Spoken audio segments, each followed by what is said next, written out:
गड़बड़ी नहीं है तो नियुक्ति देने में जेपीएससी का रिजल्ट में इतनी हड़बड़ी क्यों? और ये हड़बड़ी बता रही कि कहीं ना कहीं कोई गड़बड़ी है, और जिसकी बात कर रहे हैं ये एक बार फिर से उजागर हुआ है। लेकिन जरूर कुछ नियुक्तियां रद्द हो जाती हैं, कई लड़के छट जाते हैं, कई लड़के बाहर आ जाते हैं, लेकिन ये जो गड़बड़ियों के जिम्मेवार अधिकारी हों, नेता हों, मंत्री हों, उन पे कार्रवाइयाँ नहीं होती है। आखिर क्या ऐसी वजह है कि जेपीएससी के काजल कोठली में हर एक सरकार का चेहरा काला हो जाता है? क्या इसके पीछे नेता जिम्मेदार हैं या फिर इसके पीछे जो नियम बनाने वाले अधिकारी हैं वो? अगर विनोद सिंह डिसीजन मेकिंग में होते तो जेपीएससी को लेकर क्या निर्णय? आप रूपा तिर्की के मामले को और आपकी पूरी पार्टी कैसे देखते? इनके लिए दो सलाह अगर देनी हो तो क्या दें? कोरोना संक्रमण के दूसरे वेव में झारखंड के कई विधायकों ने बेहतरीन काम किया। कई ऐसे विधायक रहे जो घर में डूब के रहे, सिर्फ सोशल मीडिया पर एक दूसरे पर बयानबाजी करते रहे। जिन विधायकों ने बेहतरीन काम किया उसी में से एक हैं बगोदर से माले के विधायक विनोद सिंह। इस वक्त विनोद सिंह हमारे साथ हैं जो मुख्यमंत्री हेमंत सोरेन से मुलाकात कर लौट रहे हैं। पहले तो बहुत बधाई कि ऐसा पता चला कि आपने बेहतरीन काम किया।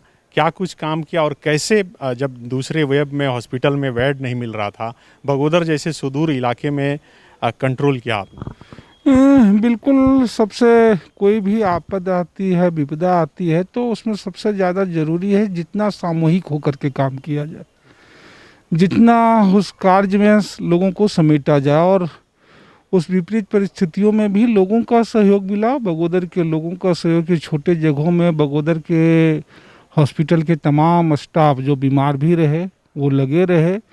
और जब सारी चीज़ें पाइपलाइन और जंबो सिलेंडर मिलना मुश्किल था तो लोगों ने, वो चाहे शिक्षक हों चाहे व्यवसायी हों, उन लोगों ने सपोर्ट किया। जो लोग छोटे काम करने वाले लोग थे वो लोग गैस पाइपलाइन जो है वो बनाने में, तैयार करने में मदद किए। तो इन लोगों के बिना ये संभव नहीं था और वो हमने देखा था। और इसमें एक वजह कि भाई तमाम सरकारी प्रक्रियाएं में इतनी लेट लतीफ़ हो जाती हैं कि ज़रूरतों तक उसका अंजाम पहुंचते पहुंचते तक जो है परेशानी हुई। तो ये ज़्यादा ज़रूरी था कि जितने प्रयास हो रहे हैं, गैर सरकारी भी प्रयास उसमें जुटाए जाएं, वो ज़्यादा त्वरित और ज़्यादा बेहतर हो। और इसकी वजह से, और मैं फिर कहूँगा, खास करके बगोदर सीएससी के तमाम डॉक्टर, तमाम जो है पाराकर्मी जो है, उन लोगों ने दिन रात विभिन्न, हमने देखा कि लोग बीमार रहते हुए भी काम किए। और अगर ये भावना हो तो उनके सहयोग से ही थोड़ी चीज़ें बेहतर हुई। दूसरे चरण में जो अव्यवस्था का आलम देखा गया, जिस तरह से जो कोरोना का संक्रमण अचानक से तेज हुआ और लोगों को अस्पताल में बेड तक नहीं मिलने लगे, क्या लगता है कि सरकार की तरफ से कुछ कमी रही? नहीं, बिल्कुल। एक तो तार चीज़ें तो हुई ही, और हमने शुरू में ही कहा कि रांची में चीज़ों को महज केंद्रित करके चीज़ों पे और समस्याएं बढ़ेंगी, पैनिक होगी।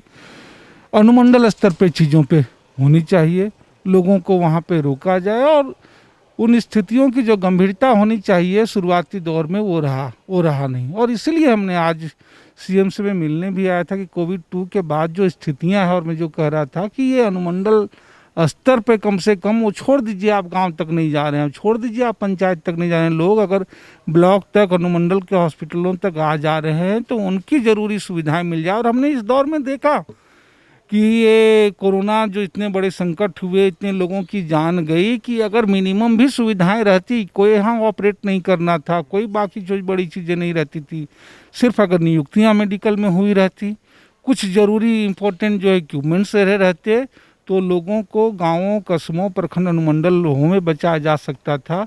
स्थितियों को इतने पैनिक होने से कुछ और जाने जो है वो बच सकती थी। अच्छा, मैं उसी सवाल पर आने वाला था।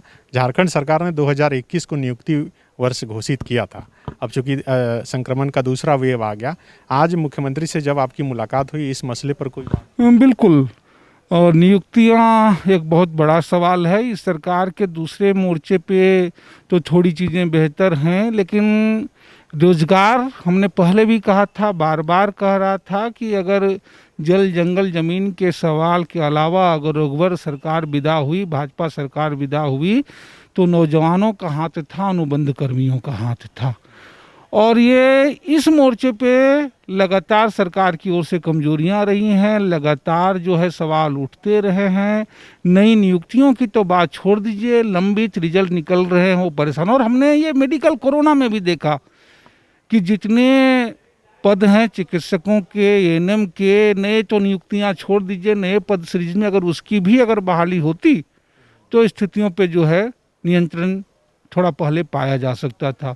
अभी चाहे हिस्ट्री का सवाल हो, अभी चाहे अभी जेपीएससी के मसले तो चल ही रहे, रिजल्ट आया है, लेकिन मुझे लग रहा है कि जेपीएससी से भी और जो इम्पोर्टेंस है इस पर तो बात पहले भी मैंने कहा था कि भाई कि जब कोई गड़बड़ी नहीं है तो नियुक्ति देने में जेपीएससी के रिजल्ट में इतनी हड़बड़ी क्यों। और ये हड़बड़ी बता रही कि कहीं ना कहीं कोई गड़बड़ी है, और जिसकी बात कर रहे हैं ये एक बार फिर से उजागर हुआ है।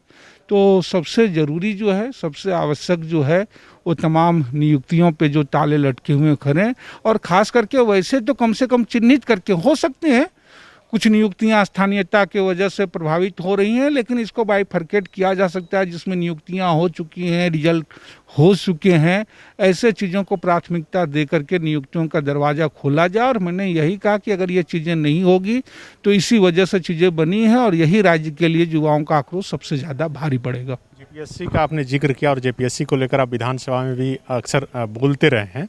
आखिर क्या ऐसी वजह है कि जेपीएससी के काजल कोठली में हर एक सरकार का चेहरा काला हो जाता है?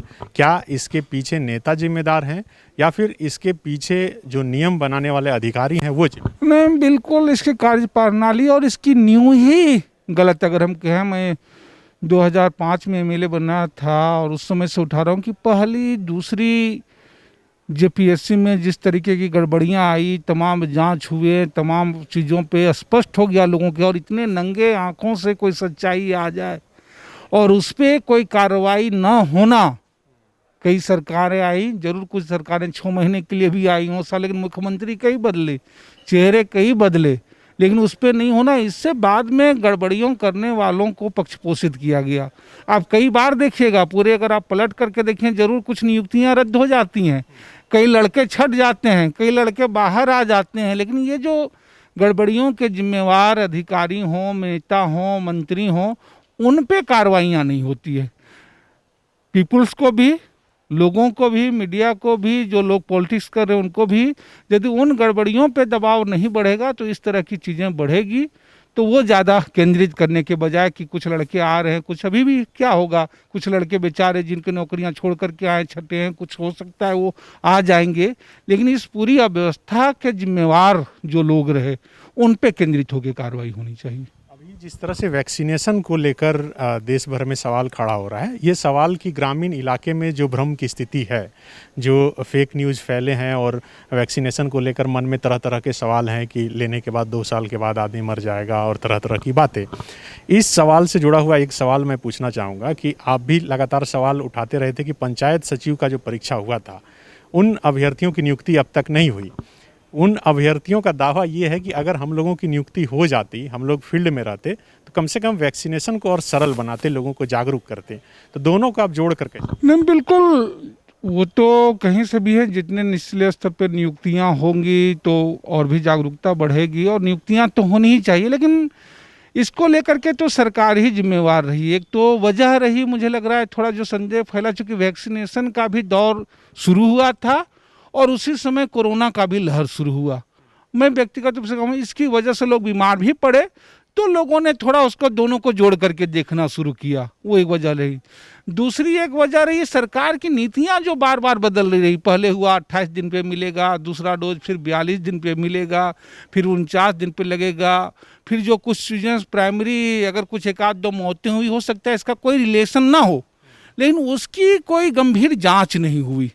वो अगर ये चीज़ें होती तो होता, लेकिन हमको लग रहा है अब खास करके युवाओं में उत्साह है, जिनको में है, लेकिन जो वैक्सीन की स्थितियां हैं कि वो लोगों को मिलने, अभी भी जो प्रोसेस अपनाया गया, पिछले दिनों अगर स्थिति स्लो हुई तो ठीक चल रहा था कोरोना से पहले 45+ वालों को, लेकिन सरकार ने फिर वैक्सीन की अनुपलब्धता की वजह से उनको भी रजिस्ट्रेशन का कर दिया। तो आप समझ सकते हैं गांव में जहां नेटवर्क टावर ये चीज़ें हैं, वो प्रक्रिया कितनी पीछे चली जाएगी। 18+ वालों का अभी भी जो है ये नियुक्ति, ये जो है आपको नंबर लगाना पड़ेंगे, ऑनलाइन करने पड़ेगी। तो इसके बजाय लोगों को सीधे केंद्र में जाएं, कैंप जाएं और सीधे लोगों को वैक्सीन दिया जाए, तो मुझे लग रहा है इस पे गति बढ़ेगी और ये बेहतर होगा। लेकिन उपलब्धता इसकी सुनिश्चित कराई जाए। कोरोना का जो फर्स्ट वेव आया था और उस दौरान सरकार रजिस्ट्रेशन करना शुरू की थी अपने पोर्टल में, तो पता चला कि गिरिडीह के इलाके के सबसे ज़्यादा मजदूर बाहर काम करते थे और वो लौट के आए। आप भी उसी इलाके से आते हैं, बगोदर से। तो क्या उन मजदूरों के लिए, उनके रोजगार के लिए सरकार की तरफ से, हेमंत सोरेन सरकार की तरफ से कोई व्यवस्था हो पाई? क्या लगता है कि वो मजदूर फिर से वापस लौटेंगे कि अब यहीं रहेंगे? मजदूर निश्चित रूप से सबसे फर्स्ट फेज में झारखंड के लिए प्रवासी मजदूर था, और प्रवासी मजदूरों के लाने में एक हद तक तो बेहतर भूमिका जरूर रही सरकार की। लेकिन उन मजदूरों के लिए राज्य के अंदर जो है हम जो है बहुत रोजगार से जो है वो नहीं जोड़ पाए। और जो मनरेगा की अवधारणा है, जाहिर सी बात है प्रवासी मजदूर जिस तरह के कामों में हैं, आप अगर वो आंकड़ा भी अगर आप देखें तो बहुत कम मजदूर मनरेगा से जुड़ पाए हैं। जो ट्रेडिशनल गांव में रह रहे हैं तो वही, और इसलिए उनके रोजगार के मसले जो पिछले दिनों एक बिल भी लाया गया था, उन चीज़ों पे वो भी पेंडिंग रह गया है। इस पे बेहतर होता कि भाई यहाँ जितनी कंपनियां हैं, जितने कोल हैं, जितने ये चीज़ों हैं, उसमें गारंटी हो उनके कामकाज की। जो तीर्थी और फोर्थ श्रेणी है निजी कंपनियों में भी, तो शायद एक रोजगार का ज़्यादा असर खुल सकता है। लेकिन अभी तो स्थितियाँ ये रही उनके लिए कि अभी तो एक बड़ी संख्या में लोग गए ही नहीं थे। कुछ कंस्ट्रक्शन वर्कर जरूर किए गए थे, लेकिन जो महानगरों में थे, बम्बई की स्थिति तो सामान्य हुई ही नहीं थी। ट्रेनें तो चलनी फिर नहीं हुई थी, होटल पूरी तरीके से खुले नहीं थे, और फिर दूसरा लहर हो गया। लेकिन इस दौर में भी मजदूरों की मौत हुई, तो सरकार ने प्रवासी मजदूरों का रजिस्ट्रेशन, और कुछ दुर्घटना में मजदूर मौत हों तो उनके लिए तो राशि की व्यवस्था की, लेकिन न केंद्र ने न राज्य में कोविड के दौरान जो मजदूर मौत हुए हैं, इसमें तो स्थितियां और हो गई। तो लाश भी हमारे यहाँ इस दौर में 3 प्रवासी मजदूरों की मौत हुई जिनकी कोविड से पुष्टि हुई। न उनकी लाश आ पाई, न परिजन जा पाए, कुछ गए तो फ्लाइट से गए। तो ये अतिरिक्त खर्चे भी उनको अपने से वहन करने पड़े। तो आप समझ सकते हैं कि स्थितियां और कितनी विद्रूप हुई। सरकार ने इस बीच घोषणा की कि जो कफन जो है फ्री दिया जाएगा। इसको लेकर सोशल मीडिया पर बहुत ट्रोल किए गए, खास करके बीजेपी के लोग। इन सब बातों को देखने के बावजूद आप हेमंत सोरेन की सरकार को इस कोरोना काल में काम करने में कैसे देखते हैं? क्या ठीक ठाक काम हुआ, या बहुत खराब हुआ, या बहुत अच्छा? नहीं, अगर दूसरे राज्यों को देख रहे हैं, निश्चित रूप से कमियां रहीं, कई चीज़ें और बेहतर की जा सकती हैं।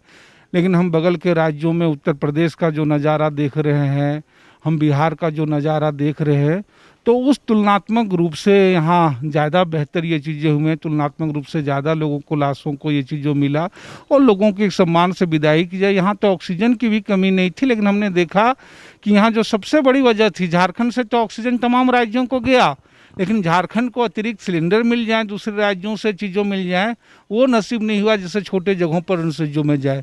तो इस मायने में निश्चित रूप से जो दूसरे, अगर मैं कहूँ, जो भाजपा शासित राज्य रहे हैं, खास करके हम बगल में देख रहे हैं, उत्तर प्रदेश में देख रहे हैं, बिहार में देख रहे हैं, तो उससे सिचुएशन जो है ज़्यादा बेहतर तरीके से, जरूर कमियां रहीं, इसे और चीज़ों से ठीक किया जा सकता था। और इसीलिए इस सरकार से वाजिब है, चाहे रोजगार के सवाल पर, चाहे स्वास्थ्य के सवाल पे, कि जिन मुद्दों और सवालों को लेकर के सरकार आई है उस पर केंद्रित हो, नियुक्तियों का रास्ता खोले, और अब तो स्वास्थ्य को भी एक प्राथमिक एजेंडा मान करके बेहतर करना होगा। इसी कोरोना काल के दौरान कई ऐसे मुद्दे रहे जिस पर राजनीति बहुत गर्म रही। अभी हाल ही में टीएससी का मामला बहुत गर्म है। आप कैसे देखते हैं, टीएससी में जो कुछ भी हुआ क्या सही हुआ?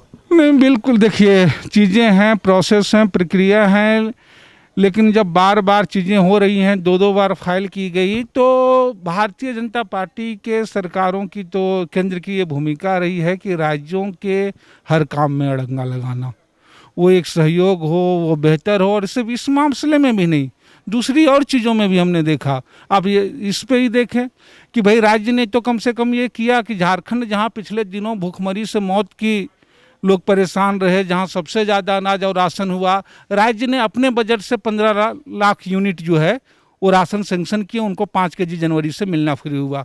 लेकिन जब वो कह रहे हैं सरकार महामारी है, लोगों को अनाज हम देंगे, तो उन 15 लाख परिवारों को जिसको राज्य 5 केजी दे रही है, क्या इस महामारी में केंद्र की ओर से भी एडिशनल 5 नहीं दिया जाना चाहिए था? लेकिन वो नहीं मिल पा रहा है।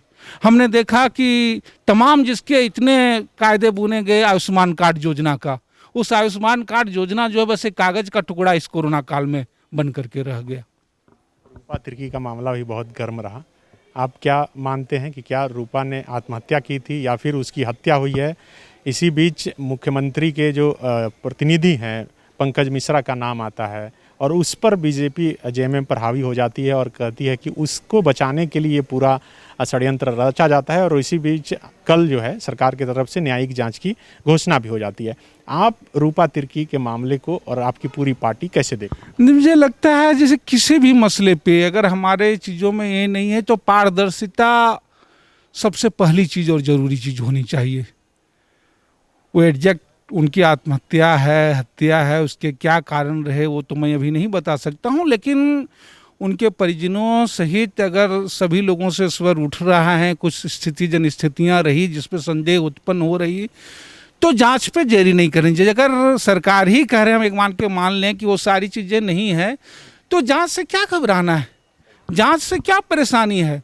जांच में आप विलम्ब करते हैं, परेशानियां करते हैं, तो इससे संदेहों को और बढ़ावा मिलता है। मुझे लगता है जो काम सरकार ने अब जा कर के किया, वो शुरुआती उनके परिजनों ने स्थितियां होती, अगर वो उस समय ही कर दिए गए रहते 1 सप्ताह के अंदर, तो शायद ज़्यादा बेहतर होता। 2 सवाल मैं चाहूँगा कि आप संक्षेप में जवाब दें, चूँकि फायर राउंड मान के चलिए। अगर विनोद सिंह डिसीजन मेकिंग में होते तो जेपीएससी को लेकर क्या निर्णय?